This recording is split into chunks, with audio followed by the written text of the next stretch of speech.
Hey, it's Dr. McLean, and I am creating this video at the beginning of the year, although this is something you can do any time of the year.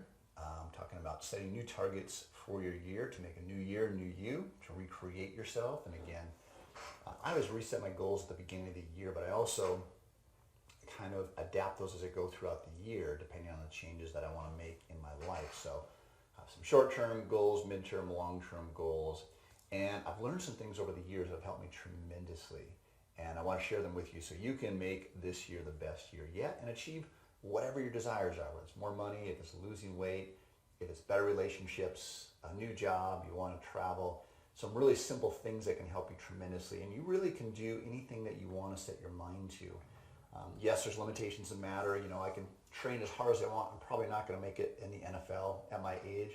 But there's really limitless thing that you can do. And I'm talking to myself as much as I'm talking to you.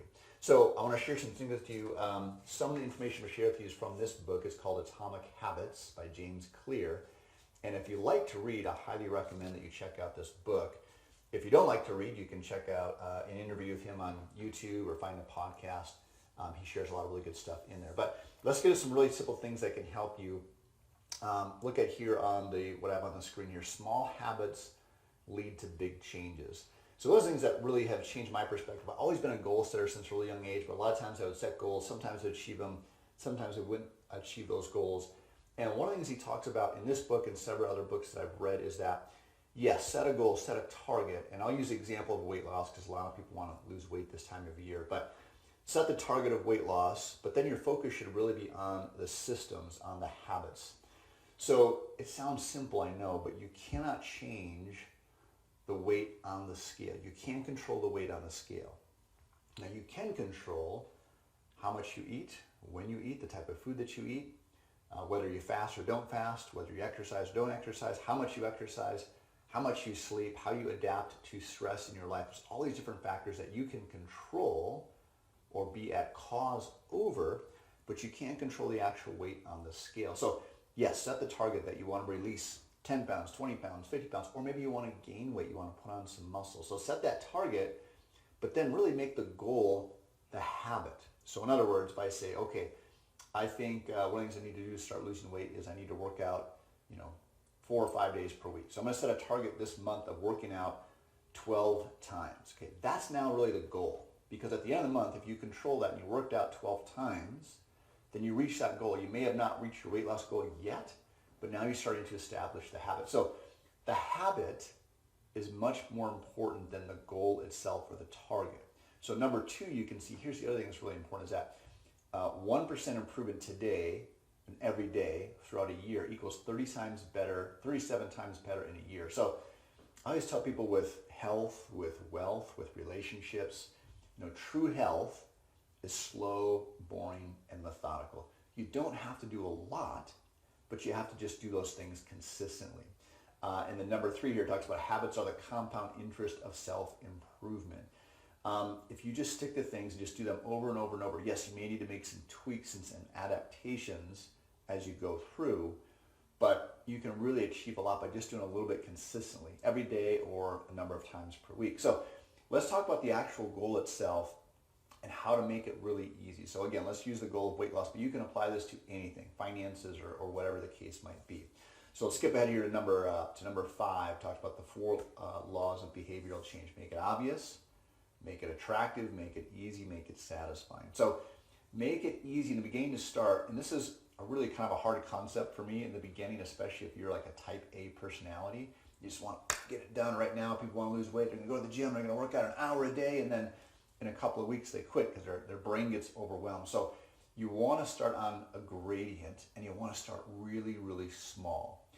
And one of the things he talks about in the book, in Atomic Habits, he says that the habit is more important than the goal, is that you can't improve a habit that you don't have. So I would suggest if you want to start working out, start with literally 1 or 2 minutes a day, maybe 5 minutes a day, which is going to feel like you're doing almost nothing. And are you going to get in shape in 1 or 2 minutes a day? No. But you can improve a habit that you don't have. And if you work out an hour a day, you're probably going to get sore, stiff, you're going to get overwhelmed, things are going to come up in life, and you're going to quit doing it. But if you say, I'm going to commit to doing 1 or 2 minutes a day, at the end of 30 days, now you've established a habit and you are becoming the person who works out. So you're developing those traits, the personality, okay? So make it really easy to start with. That's the first part. So break whatever you want to do. Start with 1 or 2 minutes a day.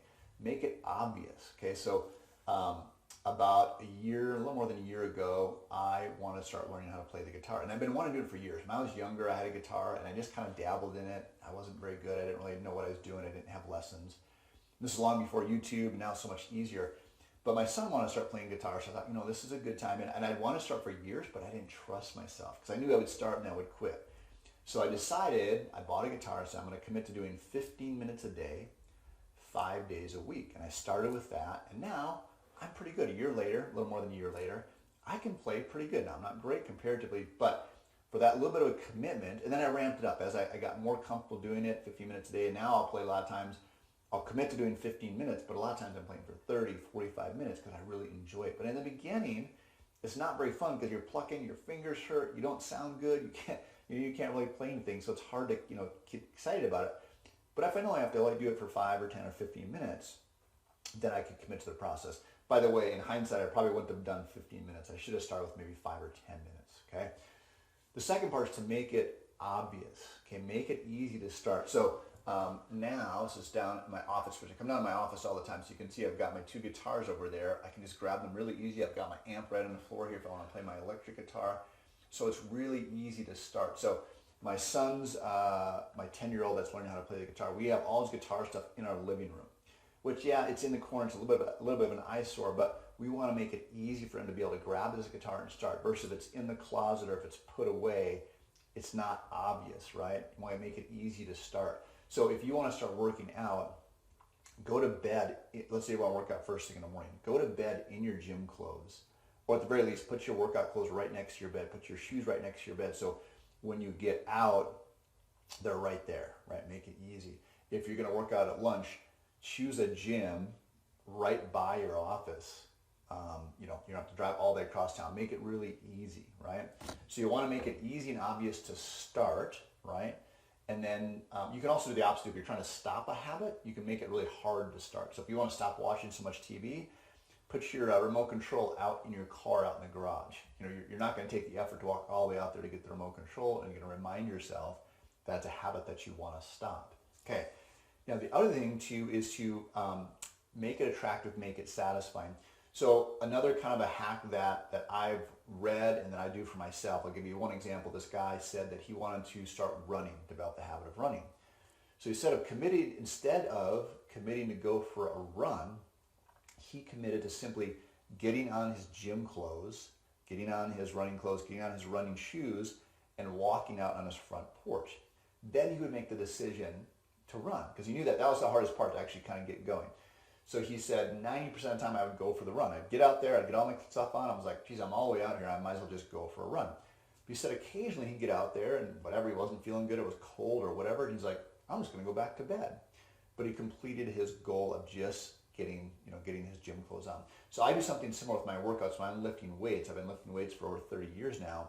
When I go to work out, I commit to just my warm up. Because a lot of times when I go to start working out, whatever, I don't feel good. I'm hungry. I'm sore from the workout the day before, whatever. I don't necessarily want to work out. I like the results of working out. I always get done. I feel good when I get done working out. But there's a lot of things I'd rather do than actually work out. But once I start, I go for about 3 to 5 minutes of my warm up, and I've got my blood flowing. I'm a little bit warmed up. I've got a little bit of sweat going. And at that point, I'll go, I might as well just work out. I'm to this point now. I'm kind of committed. I'm in the process. I might as well complete my workout. Now, occasionally, this probably happens maybe once or twice, three times per year. It doesn't happen very often. It happened about 2 weeks ago. I started working out. I was a little bit stiff and sore from the workout before, and I had some kind of pain points. I'm like, you know what? I'm just not feeling it today. I'm not going to work out. I think I would actually have a bad workout. But usually a bad workout's better than no workout. But that was the one time that I didn't work out, and that's probably been, I don't remember the last time that's happened prior to that. So make it really easy that way. Another tip you can do, especially if you have somebody that you want to do a goal with, is you can enroll a friend to meet you at the gym. Say, hey, meet me at the gym at noon. Let's start working out every Monday, Wednesday, Friday at the gym. And you're more likely to show up for your friend at the gym because you don't want to let your friend down than you will let yourself down. And that's all you need in the beginning to get that going. Now, if it's a friend, maybe it's on the other side of the country you can't actually work out with, you can say, hey, I'm going to text a picture of myself at the gym today, and if I don't, you need to call me out. You need to hold me accountable, and vice versa, right? So that's a really good way to do it. So the other thing to do is to make it satisfying. So reward yourself. So that could be something as simple as, okay, if I complete my habit for 5 days in a row, I'm going to go buy myself a cup of coffee, or I'm going to go watch my favorite, Netflix series. I'm going to binge for a couple hours. Whatever is relative to that goal. So make it a reward that, after you've done it maybe 20 days in a row, then you give yourself a bigger reward. And this is important. A lot of times I don't do this, if I'm honest with myself, is I don't reward myself because I feel like I should just be doing the habit because that's something important I need to do. But what happens is when you reward yourself, your brain releases dopamine, and dopamine is the motivation hormone. So when you release that dopamine, it makes you motivated to want to do it more. This is one of the problems with social media or video games, because you get a dopamine release without really having to do any work. This is kind of how gambling works, or certain things that get you addicted, right? So we want to use that to our advantage, not on the negative side, right? So you could use I have to work out for, like right now with our kids, you want to play more video games? Read for half an hour. If you read for half an hour, we'll give you another half an hour on the video games. But you got to read first. You got to earn that, right? So last couple of things here is number 6 here is be patient, right? It takes time. So in the beginning, like I said, if you're trying to develop the habit of working out, you're not going to see a lot of physical changes in the beginning if you're just doing 1 or 2 minutes a day. That's okay. Just know it's part of the process. And then also know that you're going to have some course corrections.